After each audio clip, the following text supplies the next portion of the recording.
വമ്പൻ ഓഫറുകൾ നിങ്ങൾക്കായി ഒരുക്കിയിരിക്കുന്നു. എല്ലാം ഞങ്ങളുടെ സ്വന്തം പണിശാലയിൽ നിർമ്മിക്കുന്നതുകൊണ്ട് നിറഞ്ഞ ഗുണനിലവാരത്തിലും ക്വാളിറ്റിയിലും നൽകാൻ ഞങ്ങൾക്ക് കഴിയുന്നു. ഡിസോക്കോ ഫർണിച്ചർ, വണ്ടൂർ, വെള്ളാമ്പുറം. വെഡിംഗ് ആഭരണങ്ങൾ, ലൈറ്റ് വെയ്റ്റ് ഡെയിലി വെയർ ആഭരണങ്ങൾ, ഡയമണ്ട് ആഭരണങ്ങൾ എന്നിവ ഏറ്റവും കുറഞ്ഞ പണിക്കൂലിയിൽ നിങ്ങൾക്ക് സ്വന്തമാക്കാം. Haya gold and diamonds, Wandoor and Elankur. Thiruvali പഞ്ചായത്തിൽ മുസ്ലിം ലീഗ് കടുത്ത തീരുമാനത്തിലേക്ക്. നാളെ നടക്കുന്ന ഗ്രാമപഞ്ചായത്ത് പ്രസിഡന്റ് തെരഞ്ഞെടുപ്പിൽ നിന്നും വിട്ടുനിൽക്കും. പ്രസിഡന്റ് സ്ഥാനം പങ്കിട്ടു നൽകണമെന്ന പാർട്ടി ആവശ്യം കോൺഗ്രസ് അംഗീകരിക്കാത്തതാണ് ലീഗിനെ ചൊടിപ്പിച്ചത്. തിരുവാലി പഞ്ചായത്ത് മുസ്ലിം ലീഗ് നേതാക്കൾ മലപ്പുറത്ത് മാധ്യമങ്ങളോടാണ് നിലപാട് വ്യക്തമാക്കിയത്. തിരുവാലി ഗ്രാമപഞ്ചായത്തിൽ തദ്ദേശ തെരഞ്ഞെടുപ്പിൽ മുസ്ലിം ലീഗ് പാർട്ടിക്കുണ്ടായ മികച്ച വിജയത്തെ തുടർന്ന് ഇത്തവണ പ്രസിഡന്റ് സ്ഥാനം പങ്കിട്ടു നൽകണമെന്ന ആവശ്യം പാർട്ടി തുടക്കം മുതലേ AP അനിൽകുമാർ MLA ഉൾപ്പെടെയുള്ള കോൺഗ്രസ് നേതാക്കളോട് ആവശ്യപ്പെട്ടിരുന്നു. എന്നാൽ ദിവസങ്ങൾ നീണ്ട ചർച്ചക്കൊടുവിലും പ്രസിഡന്റ് സ്ഥാനം വിട്ടുനൽകില്ല എന്ന നിലപാടിൽ കോൺഗ്രസ് ഉറച്ചുനിന്നതോടെയാണ് പ്രസിഡന്റ് തെരഞ്ഞെടുപ്പിന് മണിക്കൂറുകൾ മാത്രം ബാക്കി നിൽക്കെ കടുത്ത തീരുമാനവുമായി മുസ്ലിം ലീഗ് മുന്നോട്ടു പോകുന്നത്. പാർട്ടിക്ക് അർഹതപ്പെട്ട ഗ്രാമപഞ്ചായത്ത് പ്രസിഡന്റ് സ്ഥാനം നൽകിയില്ലെങ്കിൽ ശനിയാഴ്ച നടക്കുന്ന പ്രസിഡന്റ് തെരഞ്ഞെടുപ്പിൽ നിന്നും വിട്ടുനിൽക്കാനാണ് പഞ്ചായത്ത് മുസ്ലിം കമ്മിറ്റിയുടെ തീരുമാനം.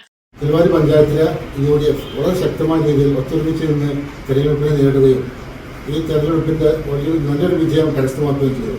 അതിന് പ്രത്യേകിച്ച് നമ്മൾ കാണുന്നത് കേരളത്തിലെ ഇടതുപക്ഷ ഗവൺമെന്റിന്റെ തെറ്റായ നയങ്ങളും അവരുടെ സമീപനങ്ങളുമാണ് എന്നുള്ളത് ജനങ്ങൾ അതേപറ്റി ഇതിൽ വോട്ട് ചെയ്തതിന്റെ ഫലമായിട്ടാണ് തിരുവാലി പഞ്ചായത്തിൽ നല്ല വിജയം ഉണ്ടായത്. 19 വാർഡിൽ 15 വാർഡിൽ കോൺഗ്രസ് മത്സരിക്കുകയും 4 വാർഡിൽ മുസ്ലിം ലീഗ് മത്സരിക്കുകയും ചെയ്തു. ഈ 2 സംഘടനകൾ മാത്രമേ തിരുവാലി പഞ്ചായത്തിൽ UDFന്റെ കൂടെ ഉണ്ടായിരുന്നുള്ളൂ.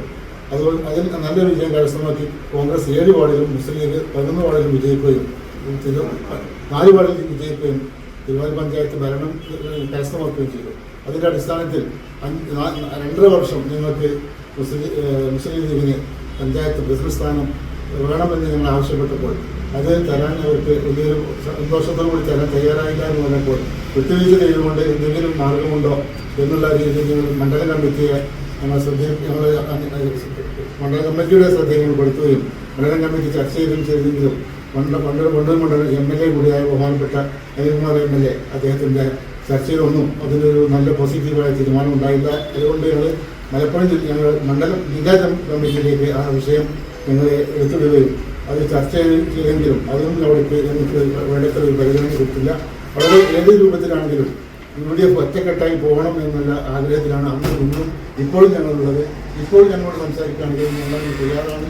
UDF എന്ത് വിട്ടുവീഴ്ച ചെയ്തുകൊണ്ടാണെങ്കിലും നല്ലൊരു UDF ഭരണം ഉണ്ടാകണം. അടുത്ത കേരള നിയമസഭ തെരഞ്ഞെടുപ്പിൽ ഒറ്റക്കെട്ടായി നിന്നുകൊണ്ട് ഇടതുപക്ഷത്തിൽ ഗവൺമെന്റിന്റെ തെറ്റായ നയങ്ങൾക്കെതിരെ വോട്ട് ചെയ്ത് കേരളത്തിൽ നല്ലൊരു ഐക്യമുന്നണി ജനാധിപത്യത്തിൽ ഭരണം ഉണ്ടാവണമെന്നാണ് ഞങ്ങൾ UDF മുസ്ലിം തിരുവാലി പഞ്ചായത്ത് ആഗ്രഹിക്കുന്നത്. അതിൽ എന്താണ് കോൺഗ്രസ് ആണെന്ന് പറയുന്നത്? നിങ്ങൾ 4 അംഗങ്ങളുണ്ട്, നിങ്ങൾ നിർണായകമാണ്. എന്നിട്ട് എന്തുകൊണ്ടാണ് കോൺഗ്രസ് നിങ്ങളെ പരിഗണിക്കാത്തത്? ഞങ്ങൾക്ക് ഞങ്ങളുടേതായ സാന്നിധ്യം നമുക്ക് ആവശ്യപ്പെട്ടു. ഞങ്ങൾ 2 പ്രാവശ്യം ആവശ്യപ്പെട്ടു. പക്ഷെ അവർ ഒരിക്കലും മുസ്ലിം ലീഗിന് പ്രസിഡന്റ് സ്ഥാനം തരില്ല എന്ന ഒരു കാഠ്യമാണ് ഇപ്പോൾ ഉള്ളത്. അല്ലാതെ വേറെ ഞങ്ങളുമായിട്ട് യാതൊരു അഭിപ്രായ തെരഞ്ഞെടുപ്പിലോ ഇതുവരെ ആ ഇലക്ഷൻ ഡിക്ലെയർ ചെയ്ത് റിസൾട്ട് ഡിക്ലെയർ നിങ്ങൾ നിർണായകമാണല്ലോ. നിങ്ങൾക്ക് 4 സീറ്റ് എന്ന് പറയുന്നത് അവർ ഞങ്ങൾക്ക് പ്രതിപക്ഷം ഇരുന്നാലും പോലും ഞങ്ങൾക്ക് തരില്ല എന്നുള്ളതാണ് ഞങ്ങൾക്ക് പുറത്തുനിന്ന് കിട്ടുന്ന വിവരങ്ങൾ. ഷിപ്പ് തെരഞ്ഞെടുപ്പിൽ നിന്ന് മാറി നിൽക്കുക എന്നല്ലാതെ വേറെ ഒരു മാർഗവും പഞ്ചായത്ത് മുസ്ലിം ലീഗ് കമ്മിറ്റിക്കുന്നില്ല. അതുകൊണ്ട് ഭരണം UDF നഷ്ടപ്പെടും എന്നുള്ളത് തീർച്ചയാണല്ലോ. നമുക്ക് അതിന്റെ സ്ട്രാറ്റജി നോക്കിയാൽ അറിയാം. 7 കോൺഗ്രസ് ആണ്, 4 മുസ്ലിം ലീഗാണ്, 8 LDF ആണ്. അപ്പോൾ ഭരണം LDFന് പിന്തുണക്കുക എന്നുള്ളതല്ല ഞങ്ങളുടെ മുമ്പിലുണ്ട്. ഞങ്ങളുടെ പാർട്ടിയുടെ അസ്തിത്വവും അതിന്റെ അഭിമാനവും നിലനിർത്തുക എന്നുള്ള ഒറ്റ ലക്ഷ്യമാണ്. കാരണം 4 സീറ്റ് എന്ന് പറയുന്നത് 60 വർഷത്തിന് മുകളിലായിട്ട് LDF ഭരിച്ചുകൊണ്ടിരുന്ന ഒരു വാർഡിനെയാണ് മുസ്ലിം ലീഗ് പിടിച്ചെടുത്തത്. 40 വർഷമായിട്ടുള്ള ഒരു വാർഡിനെയാണ് മുസ്ലിം ലീഗ് മറ്റൊരു വാർഡ് പിടിച്ചെടുത്തത്.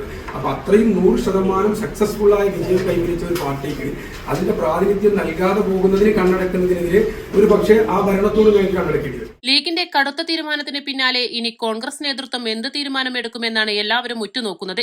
ഇരു പാർട്ടിക്കും വിട്ടുവീഴ്ചയ്ക്ക് തയ്യാറായില്ലെങ്കിൽ ഗ്രാമപഞ്ചായത്തിലെ ഏറ്റവും വലിയ ഒറ്റക്കക്ഷിയായ CPMന് അധികാരത്തിലെത്താൻ വഴിയൊരുങ്ങും.